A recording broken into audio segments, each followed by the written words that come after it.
So my friends, in today's video we'll be doing a TV buying guide for 2022 and 2023. We'll also be including a special World Cup feature as the greatest tournament in the world is about to start. Don't forget to hit the red button to subscribe and give this video a thumbs up and click the notification bell to get my next video first. So this year has been a very different year, and with a lot of people saving money on not going out as much and also not going away as much, then maybe home entertainment is going to be the big factor, and maybe it's the one thing that you ought to invest in, whether it's watching the latest movies, playing the latest games, or just watching standard TV. Well, certainly we hope that this guide is going to help you make the right buying decision.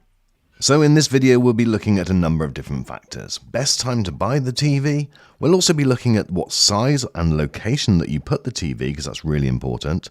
We'll be doing a feature on the World Cup and sport, and also looking at what type of TV is best for gaming, movies, and just general TV watching. Which TV technology should you consider, because there's plenty out there.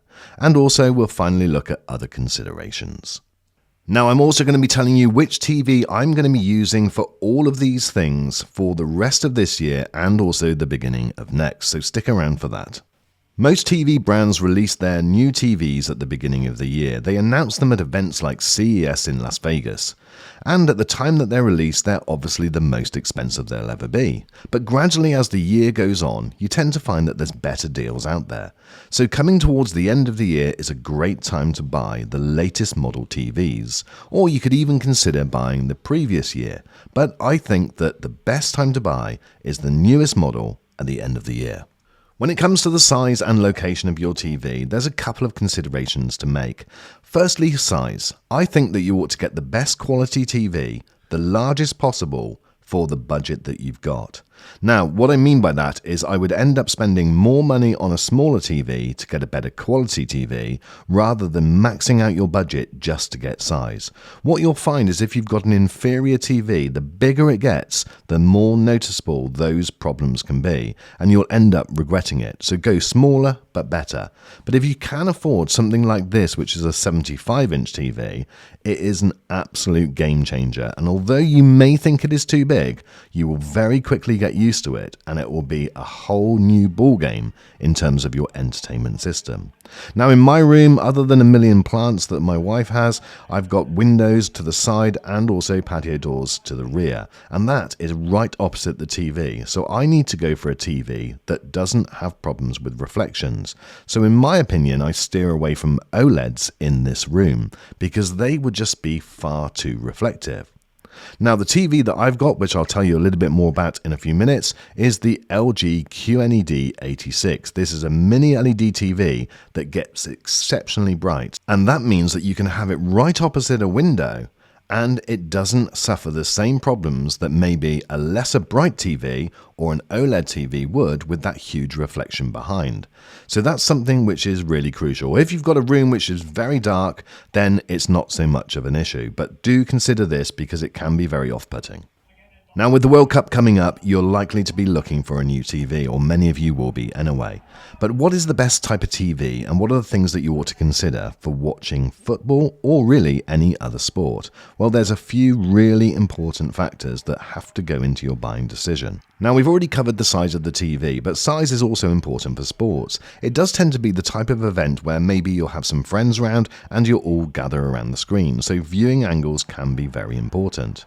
Now sadly, on cheaper LED TVs, the viewing angles can be quite poor, and so therefore you do need to spend a little bit more to make sure you're getting the best viewing angle. So if you are in the shop and you're looking at a TV, just stand off to the side, and if it does start to get darker, well then that's one to maybe avoid. Another factor is refresh rates. Now the fastest movement of sport means that you need the fastest possible refresh rates. These tend to be known as hertz or frames per second, and the two most common are 120 Hz or 60 Hz, 120 frames per second or 60 frames per second. And this is effectively how many times the TV will refresh playing that image. Now it does depend on the content that's being put through the TV, and so therefore to get the best motion possible, I recommend that you buy a TV capable of delivering 120 Hz. Now that may well be that you need to spend a little bit more money. One of the things to look out for is HDMI 2.1. This also has a big factor when gaming as well, and we'll come on to that a little bit later. Another factor is DSE, screen uniformity or dirty screen effect. Now this can be really off-putting when watching sport because there's that big block of colour. Now that can be the same watching football, watching golf, or watching many other sports. So therefore the cleaner the screen, the better.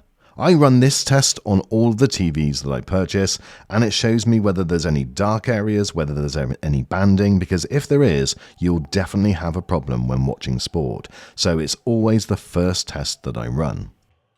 So the TV that I'm going to be using for the World Cup and for the rest of the year watching movies, playing games and sports is the LG QNED 86. This is a 75-inch mini LED TV. It's perfect for the room that I showed you because it handles reflections really well and it also gets super bright. It's very thin and very narrow compared to the size of the TV, and so therefore it looks super smart too.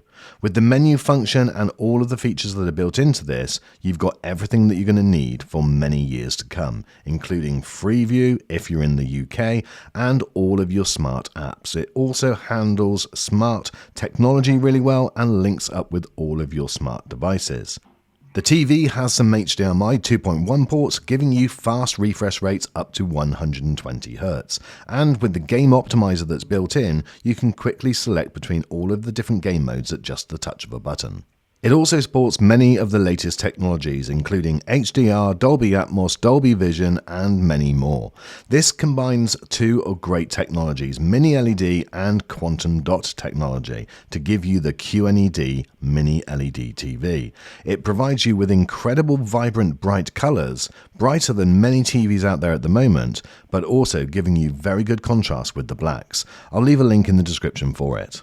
Now, if you're thinking that you're going to be using one of the higher-end consoles like the Xbox Series X or the PS5 during the lifetime of your TV, then it's worth considering some of the features that the TV has.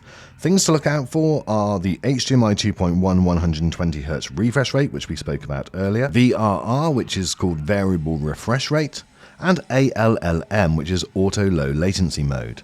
As well as this, you can look out for FreeSync and also dedicated game modes. This will deliver you the best possible gaming experience with your TV. The majority of people will use their TV for watching movies and watching standard TV, SDR content, like standard cable or Freeview. Now, there are still things that you need to look out for to get the best possible picture. Look out for HDR support with HDR or HDR10 or HDR10 Pro. Having Dolby Vision and Dolby Atmos will open your TV up to a whole world of picture quality that maybe you've not seen before. And also look for things like specified modes within the TV, such as cinema mode, filmmaker mode. These are modes which are already pre-calibrated into the TV, and it means that you're watching the content as the director intended. When you spend a little bit more on a TV, you tend to get a better processor. And this not only means that the TV will function quicker and navigating between all of the different menus and apps will be quicker and more enjoyable, but you'll also get better upscaling. And that means it will turn standard TV into a far better picture. So here on my LG QNED 86 Mini LED TV, you're getting incredible standard definition content. This is just the adverts and it looks incredible. Now, having the different modes within the TV menu system means that you can get this looking exactly how you want. You don't have to go for the mode that I've suggested, but definitely trying one of those presets and taking it off of Eco mode is definitely strongly advised. Now, when it comes to the different types of TV technologies, at the moment in the shops, you'll only really see two different types of technology. One will be an LED base, which is a backlight, a light emitting diode, and the other is an OLED, an organic light emitting diode. So the LED TVs basically have a number of backlights behind them to create the light. Whereas an OLED TV, the display is created by sandwiching organic thin films between two conductors, and when an electrical current is applied, it emits a bright light. So because the OLED displays don't require backlighting, it means that they can be thinner and they can often weigh less than other display technologies. Now, with mini LED technology, it's the same principle as LEDs. It's lots of individual bulbs, but it's thousands of individual bulbs. Now, there could be as many as 25,000 mini LEDs on a mini LED TV. This means that you get exceptional brightness, and also the darker black scenes are still very, very dark. Now, manufacturers haven't just stood still. They've used the same technologies, both LED and OLED, to create even better versions. So look out for things like nanocell, QNED, and QLED. These are just different things that manufacturers have done to the same type of technology to make them even better. And even on OLEDs this year, we're seeing the first QD quantum dot OLEDs, which have now been available to buy. Now, these are the more higher end TVs, and so they're more expensive, but it just shows that all of the manufacturers are getting better and better with these two basic types of technology. Now, there are some other factors that you need to take into consideration. One of these being, are you going to wall mount your TV or are you going to have it on stand? Wall mounting is great. It will set it far back against the wall, and it means you can probably get away with a slightly bigger TV.